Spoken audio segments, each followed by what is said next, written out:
شروع اللہ کا نام لے کر جو بڑا مہربان نہایت رحم والا ہے۔ اے پیغمبر صلی اللہ علیہ وآلہ وسلم، مسلمانوں سے کہہ دو کہ جب اپنی بیویوں کو طلاق دینے لگو تو ان کی عدت کو پیش نظر رکھ کر طلاق دو اور عدت کا شمار رکھو، اور اللہ سے جو تمہارا پروردگار ہے ڈرو۔ نہ تو تم ہی ان کو ایام عدت میں ان کے گھروں سے نکالو اور نہ وہ خود ہی نکلیں، ہاں اگر وہ کھلی بے حیائی کریں تو اور بات ہے، اور یہ اللہ کی حدیں ہیں، اور جو اللہ کی حدوں سے تجاوز کرے گا وہ اپنے آپ پر ظلم کرے گا۔ اے طلاق دینے والے، تجھے کیا معلوم، شاید اللہ اس کے بعد رجعت کی کوئی سبیل پیدا کر دے۔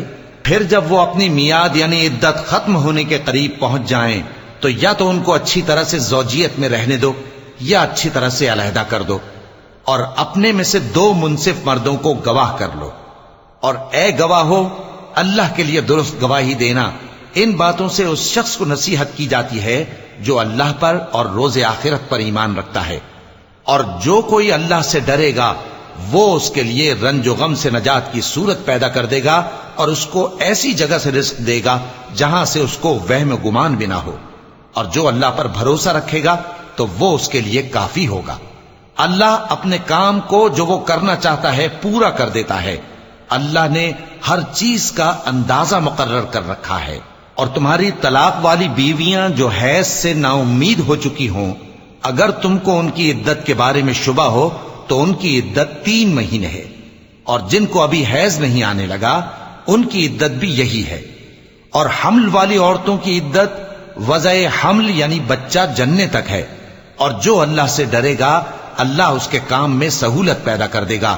یہ اللہ کا حکم ہے جو اس نے تم پر نازل کیا ہے، اور جو اللہ سے ڈرے گا وہ اس سے اس کے گناہ دور کر دے گا اور اسے اجر عظیم بخشے گا۔ طلاق والی عورتوں کو ایام عدت میں اپنی حیثیت کے مطابق وہیں رکھو جہاں خود رہتے ہو، اور ان کو تنگ کرنے کے لیے تکلیف نہ دو، اور اگر وہ حمل سے ہوں تو بچہ پیدا ہونے تک ان کا خرچ دیتے رہو۔ پھر اگر وہ بچے کو تمہارے کہنے سے دودھ پلائیں تو ان کو ان کی اجرت دے دو، اور بچے کے بارے میں پسندیدہ طریق سے موافقت رکھو۔ اور اگر باہم ضد اور نا اتفاقی کرو گے تو بچے کو اس کے باپ کے کہنے سے کوئی اور عورت دودھ پلائے گی۔ صاحب وسعت کو اپنی وسعت کے مطابق خرچ کرنا چاہیے، اور جس کے رزق میں تنگی ہو جتنا اللہ نے اس کو دیا ہے وہ اس کے موافق خرچ کرے۔ اللہ کسی کو زیر بار نہیں کرتا مگر اسی کے لحاظ سے جتنا اس کو دیا ہے، اور اللہ ان قریب تنگی کے بعد آسانی کر دے گا۔ اور بہت سی بستیوں کے رہنے والوں نے اپنے پروردگار اور اس کے پیغمبروں کے احکام سے سرکشی کی تو ہم نے ان کو سخت حساب میں پکڑ لیا، اور ان پر ایسا عذاب نازل کیا جو نہ دیکھا تھا نہ سنا۔ سو انہوں نے اپنے کاموں کی سزا کا مزہ چکھ لیا، اور ان کا انجام نقصان ہی تو تھا۔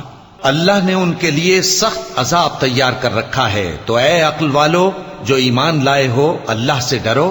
اللہ نے تمہارے پاس نصیحت بھیج دی ہے، یعنی ایسے پیغمبر جو تمہارے سامنے اللہ کی واضح آیتیں پڑھتے ہیں، تاکہ جو لوگ ایمان لائے اور عمل نیک کرتے رہے ہیں ان کو اندھیروں سے نکال کر روشنی میں لے آئیں، اور جو اللہ پر ایمان لائے گا اور عمل نیک کرے گا وہ ان کو جنتوں میں داخل کرے گا جن کے نیچے نہریں بہ رہی ہیں، وہ ہمیشہ ہمیشہ ان میں رہیں گے۔ اللہ نے ان کے لیے کیا خوب رزق رکھا ہے۔